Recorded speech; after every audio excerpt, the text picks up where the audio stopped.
থেকে আসছি এই চরমনাইয়ের মাঠে আর আমি হুজুরের একটা দেখছি যে বয়ান শুরু করলে এক কাপ চাও বিক্রি করিবার পারে না। এইটাই আমাকে একটা ভালো লাগছে। আর মেয়ে মানুষের একটা কাপড় ভাই দেখা যায়নি, মনে করেন যে এখানে যে একটা পশম যে দেখা যাবে, একটা মহিলা যে ঘুরতেছে। বহু অনুষ্ঠান দেখছি কিন্তু মহিলা মানুষ ভিড় লাগে, এখানে কিন্তু মহিলা মানুষের কোনো দেখা পাই নেই, সেও দেখা পাই নেই। এইটা আমাকে অনেক ভালো লাগছে। যাক, আপনার ভালো লাগছে তাই তো? হ্যাঁ, 10 জন পাইলেও আমি নিয়ে আসবো। আলহামদুলিল্লাহ, দেশ এবং বিদেশ থেকে যারা দেখতেছেন আজকের এই আখিরি মোনাজাতের পরে আমরা আমাদের মাহফিলে যারা নতুন সাথী ভাই আসছে দেশের বিভিন্ন প্রান্ত থেকে, সেই সাথী ভাইদের কাছ থেকে শুনবো আজকের এই 3.5 দিনের মাহফিলে তাদের দিলের পরিবর্তন কি হলো, তারা আগে কি রকম ছিল, এখন কি অবস্থা, এবং এখানে এসে তাদের কতটা ভালো লাগলো, এখানে পরিবেশ কীভাবে পরিচ্ছন্ন এবং সুন্দরভাবে যে মাহফিলের আঞ্জাম হলো, এই বিষয়ে আমরা এখন জানবো ইনশাল্লাহ। ভাই, আপনার নাম? ওয়ালাইকুম আসসালাম। আমার নাম মোহাম্মদ আবু সঈদ ইসলাম। আপনি নতুন আসলেন মাহফিলে? আমি এবার নতুন, প্রথমবার। আপনার কেমন লাগলো এখানে চরমনাই মাহফিলে? আলহামদুলিল্লাহ, অনেক ভালো লাগলো।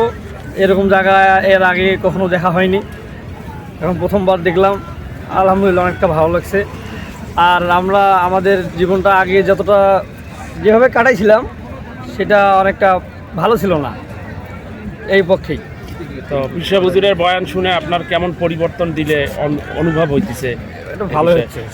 হ্যাঁ, যে হেদায়েতের বয়ান উনি সুন্দর করছেন, আসলে উনি বয়ান অনেক ভালোই করছেন, মানুষের অন্তরে লাগার মতো। আর আমি যেটা বুঝতে পারছি হুজুরের বয়ান শুনে, ইনশাল্লাহ আমি এটা বাসায় আমি ফোন দিয়ে জানাই দিছি যে হুজুরের বয়ান ভালো, এই কাজ করবেন।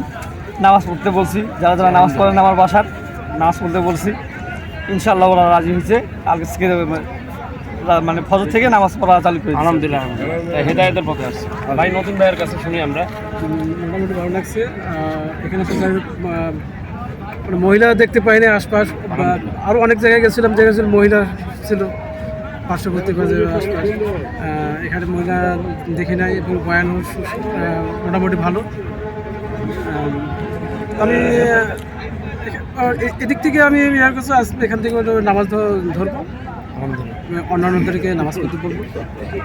সর্বসাকুল্যে আপনার সব দিক দিয়ে ভালো লাগছে ইনশাল্লাহ, যে হেদায়েতের এবং সহি সুন্নাহ, কোরআন সুন্নাহ অনুযায়ী মনে হচ্ছে। নতুন ভাই আরেকজন? আলহামদুলিল্লাহ, ভালো লাগছে ভাই। সব কিছু এখানে নিয়ম কারণ ইনশাল্লাহ পরবর্তী আবার চেষ্টা করবো, নামাজ পড়বো, নতুন করে দাওয়াত দেবো ইনশাল্লাহ। হেদায়েতের আলহামদুলিল্লাহ, অনেক ভালো লাগছে আমার। মানে আমি চিন্তা ভাবনা করতেছি প্রত্যেক বছরেই আসবো, যেটাই অনুষ্ঠান হবে ওইটাতে আসবো আমি। আরও লোকজন নিয়ে আসবো, আমার বউ বাচ্চা সবাইকে 5 ওয়াক্ত নামাজ পড়িবার করছি। আলহামদুলিল্লাহ। তাই আমরা শুনলাম আমাদের নতুন সাথী ভাইদের থেকে, এবং আমরা সকলকে আহ্বান জানাচ্ছি দেশ এবং দেশের দূরান্ত থেকে যারাই দেখতেছেন এই চরমনায় আগামী ফাল্গুনের মাহফিল আছে এপ্রিল মাসে, আপনারা সকলে এপ্রিলের শুরুতে একদিন আপনারা সকলেই আসবেন এবং হেদায়েতের বাণী নিয়ে যাবেন এখানে, যে আল্লাহর ওলিদের জবানের কথা শুনে মানুষের যে দিলে পরিবর্তন হয়, যে অনেক চোর ডাকাত, অনেক খারাপ শ্রেণীর মানুষ সমাজে যাদের অত্যাচার জুলুমে মানুষ নির্যাতন এবং এমন পরিস্থিতিতে ছিল, তারা এসে এখানে হেদায়েত নিয়ে যায়। তাই আমি সকলকে আহ্বান জানাবো, আমরা একবার হলেও যেখানেই থাকি দেশের দূরান্ত একবার এই দরবার এসে ঘুরে যাই, আল্লাহর ওলির দরবারে এসে নেককারদের সৌবতে এসে আমরা এসে দেখি যে আমাদের অন্তরের পরিবর্তন আসে কিনা, কবরে আখিরাতের কামাই করে আমরা যেন সবাই আল্লাহ তাআলার ডাকে সাড়া দিতে পারি, সেই তৌফিক আল্লাহ তাআলা আমাদের সকলকে দান করুন। চরমনাই মাহফিলে আপনার নূতন এসে অনুভূতিটা প্রকাশ করুন, কেমন লাগছে আপনার? ভালোই, প্রথমবার আসলাম, খুবই ভালো লাগলো। আশা করি আগামীতেও আসবো। এগুলোর বয়ান আসলে খুবই ভালো লাগছে, আশা করি আবার চেষ্টা করবো আসার জন্য। আপনি এর আগে কোথাও কোনো মাজারে বা মাহফিলে গেছিলেন কিনা? তা মাহফিলে তো এর আগে আমাদের এলাকাতে রংপুরেই মাহফিলে গেছিলাম, কিন্তু এইভাবে বিশেষভাবে কোথাও যায় থাকা হয় নাই, এই প্রথম। এইসব চরমনাই বয়ান শোনার পর আপনার কেমন লাগছে? ভালো, খুবই ভালো, একদম মন থেকেই ভালো লাগছে। এখান থেকে এক কথায় সব মিলে পরিবেশ, তা বাদে এখানকার চলাফেরা বা ওয়াজ খুবই ভালো লাগছে। আসসালামু আলাইকুম। ওয়ালাইকুম আসসালাম রহমতুল্লাহ। ভাই কি এবার নতুন আসছেন? হ্যাঁ, আমি চরমনাতেই প্রথম। আপনার অনুভূতি কি? অনুভূতি হচ্ছে যে আসলে অনেক দিন থেকেই আসার ইচ্ছা যে চরমনায় আসবো সময়ে পড়ালেখার ব্যস্ত বিভিন্ন কারণে আসলে আসা হয়নি। কিন্তু এবারে প্রথম আসা, তো আসার পরে যে বিষয়টা খেয়াল করলাম, এই মানে একটা প্রথমত সুশৃঙ্খল একটা পরিবেশ, সুন্দরভাবে সবাই প্রত্যেকের কাজ সবাই সুন্দর সুচালো গুছালো এইভাবে করে। আর বিশেষ করে যারা ভলান্টিয়ার আছে তারা তাদের দায়িত্ব সুন্দরভাবে পালন করে, এটা হচ্ছে একটা বিষয় আর কি। তারপরে যদি আমি আরও মানে ভিতরে যে কাজগুলো হয় এই ব্যাপারে বলি, তাহলে হবে যে যখন যে বয়ানগুলো হয় অত্যন্ত সুন্দর বয়ান হয়, ইমান ইয়াকিন যে কথাগুলো হয়, আসলে সাধারণ মানুষ যারা আছে তাদের যে কথাগুলো তারা আসলে খুঁজে পায় না, এই কথাগুলো এখানে এসে তারা পাবে এবং এই কথাগুলো ভিতরে ঢুকবে তাদের সহজেই। কারণ তারা তো মাদ্রাসায় এখনও পড়া সম্ভব না, কৃষি মানুষ, বিভিন্ন পেশাজীবী মানুষ, তাদের পক্ষে পড়া সম্ভব না। তারা যদি এখানে আসে তাহলে সহজেই তারা যে দিনে একটা খোরাক, দিনের পথে চলতে খোরাক, এটা তাদের সবচেয়ে বেশি উপকারী। আর বিশেষ করে যারা মাদ্রাসায় পড়ে, আসলে ইমান ইয়াকিনের কথা এটা আলাদা একটা বিষয়, এটা কিতাবের সাথে তেমন একটা ওই তাল্লুকটা থাকে না। এখানে আসার পরে কিতাবি যে এলেম এবং পাশাপাশি ইমান ইয়াকিনের যে কথাগুলো, দুইটা যখন সংমিশ্রণ হয় তাহলে মানে আল্লাহ তাআলার সাথে সম্পর্কের সবচাইতে মানে সহজ একটা পথ বের হয়ে আসে। তো এই বিষয়গুলো মানে আমি এখানে আসার পরে খুব উপলব্ধি করছি, খুব ভালো লাগছে আর কি। আর আরেকটা বিষয় হচ্ছে যে সবকের যে বিষয়গুলো, আমি তো নতুন, তারপরে সব সবকগুলো আমি খেয়াল করছি। এখানে 5 নম্বরের পরে যে সবকগুলো, এটা সবচাইতে আমার কাছে একটা আকর্ষণীয় মনে হয়েছে। প্রত্যেকটা আয়াতের সাথে এই একটা নবীর ঘটনা হোক বা বিভিন্ন ঘটনার সাথে একটা বাস্তব মিল, এবং সেই অর্থের সাথে একটা মানুষ কখন কি ভাববে, নিজের চরিত্র, নিজের সময়, নিজের আত্মশুদ্ধি, এটা ভাবার সাথে সাথেই তার ভিতরে একটা অন্যরকম অনুভূতি চলে আসবে।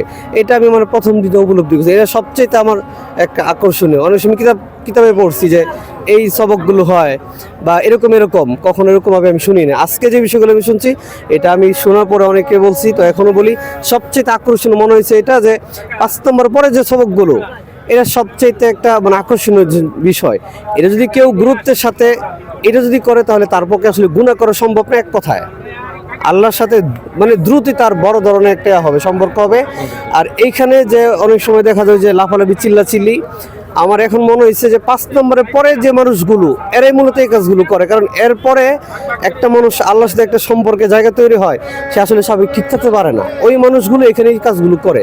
সুতরাং আসলে নিজের নিয়ন্ত্রণ কেউ করে না, এটা ওই বিষয়গুলো যখন ভিতরে কাজ করে, ওই কাজগুলো হওয়ার পরেই মানুষ এই ধরনের একটা ওই যে লাফালাফি বলেন, যাই বলেন, এটা তারা করে, এটাদের নিয়ন্ত্রণের বাইরে, ইচ্ছে করে কেউ করে না। এটা এই ছিল আর কি আমার অনুভূতি বা কিছু কথা। আলহামদুলিল্লাহ।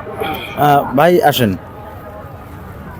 আসসালামু আলাইকুম। ওয়ালাইকুম আসসালাম ওয়া রাহমাতুল্লাহি ওয়া বারাকাতুহু। ভাই কি এবার চরমনায় নতুন? জি, প্রথম। আচ্ছা, আপনার অনুভূতি কি?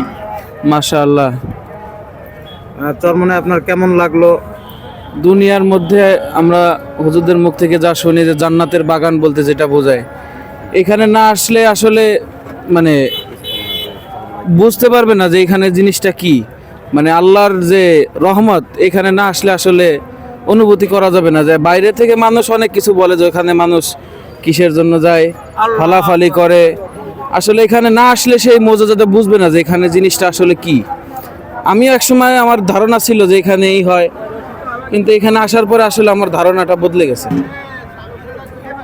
আপনি কি এখানে কোনো মাজার বা এরকম কোনো কিছু উল্টাপাল্টা সুন্নাতের খিলাফ এরকম কিছু দেখছেন? না, এখানে সুন্নাতের খিলাফ তো দূরে থাক, মাজার পূজারি যা বলি আমরা, আসলে এখানে তার ছিটে ফুটাটাও নাই।